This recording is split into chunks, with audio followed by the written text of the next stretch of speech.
Hello, welcome to OJ Studios. Please enjoy this week's chapter of Punishment 2, Return of Amanda,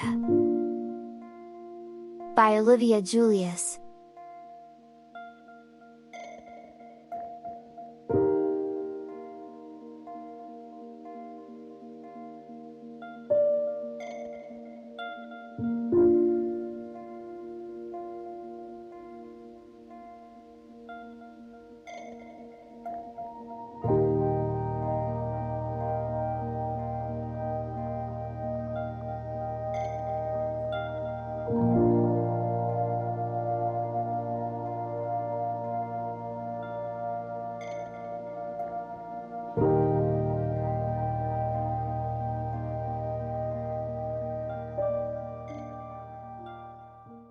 I pulled out the dresses that both Rebecca and Brittany gave to me while I was in Missouri.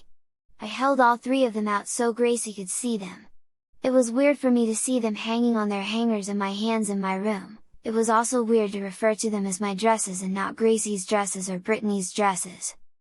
Gracie took one of the hangers that held a blue dress with small white polka dots printed all over the dress. It was made with soft fabric, and admittedly it is one of my favorite dresses Brittany gave to me.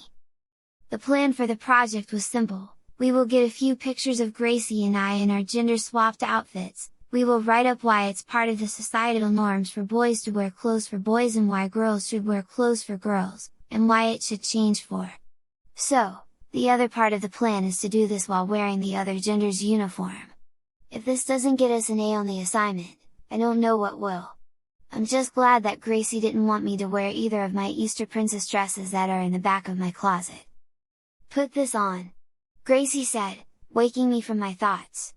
"We will take a few photos together for tomorrow and then you can wear whatever you want afterwards." I nodded my head and Gracie left my room. I took a deep breath. This was what my friends are going to see tomorrow in a slideshow. They will see me wearing this next to Gracie, who is dressed up as a boy. What will my friends think? Will they think that it is just for a class assignment? Or will they wonder if I have been stuck wearing girls' clothes for a few days? It is hard to tell, to be honest. Before I knew it, I was in my dress.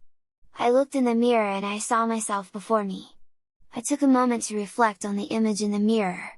The blue dress draped over me, its fabric soft and unfamiliar against my skin. The white polka dots added a playful touch, and for a moment, I felt a sense of nostalgia for the carefree days in Missouri. As I looked at myself, doubts and insecurities crept in. How would my friends react when they saw this picture? Would they question why I was wearing a dress? Would they discover the truth about Amanda, or would they simply brush it off as a creative assignment? With a deep breath, I pushed those thoughts aside, reminding myself that this was just for a school project. Gracie had a plan, and all I needed to do was play my part. I left my room and descended the stairs, the skirt of the dress swaying gently with each step. In the living room, Gracie's parents and mine were engaged in conversation, the aroma of barbecue wafting through the air. Gracie looked up as I entered, a satisfied smile playing on her lips. "Perfect," she whispered, giving me a subtle thumbs up. I forced a smile in return, feeling the weight of the dress and the expectations it carried. "Let's go ahead and get some photos of you two in the backyard," Mom said, grabbing her phone from the coffee table. Gracie yanked me out to the backyard. Once in the backyard, I could smell the hamburgers that Dad and Gracie's dad were grilling. Smelling me made me instantly more hungry. Gracie led me to a spot where the light was just right, and her parents followed, ready to capture the images that would soon become a part of our school project. We struck various poses, Gracie and I, attempting to convey the stark contrast between our gender-swapped appearances. But as much as I tried to enjoy myself, the more I had to think about the fact that tomorrow, everyone is going to see me in a dress. As the shutter clicked and captured each moment, I couldn't help but wonder what message our project would convey. Would it challenge the norms as we intended, or would it simply be dismissed as a quirky experiment? Boy, mine and Gracie's parents were supportive and encouraging, cheered us on as they snapped away with their cameras. Once our parents were finished snapping photos of us, Gracie announced that she wanted her and I in one more photo. "Can we do a formal photo?" she asked. I can borrow a button-up dress shirt and slacks from you and then you can wear one of your Easter princess dresses?" I hesitated for a moment, thinking about the Easter dresses tucked away in my closet. The idea of wearing one of them in a formal photo added a layer of vulnerability to the situation. However, I took a deep breath, reminding myself that this was all for the sake of the assignment. "Sure, why not?" I replied, trying to sound more confident than I felt. Gracie grinned and motioned for me to follow her back into the house. In my room, we rummaged through my closet, and Gracie selected a light blue button-up dress shirt and a pair of slacks. She hurriedly went to the bathroom to get changed. As for me, I reluctantly picked out the pink dress that I wore last year when I won Easter Princess. I then went to my dresser and grabbed a pair of white tights knowing that they would make the dress look better. I put on the tights one leg at a time. By now it felt almost like second nature to me. I put the tights around my waist then put the dress over my head. As soon as I got it in position, I heard a knock at the door and Gracie's voice on the other side. I told her to come and once she did her face light up when she saw me. She instantly ran over to me and zipped the back of the dress up and tied the bow in the back. "You look so cute in this!" Gracie gushed. I totally agree that boys need to wear dresses all the time. I rolled my eyes and just kept quiet. I could never see any of the boys in my class willingly wear a dress, especially one this girly. "Are you ready to go get our pictures taken?" Gracie asked. "No quite yet," I spoke. I went to my dresser and grabbed a blue zip-up tie from my stash of ties. I then walked over to her and started to adjust the color of the shirt up. "What are you doing?" she asked.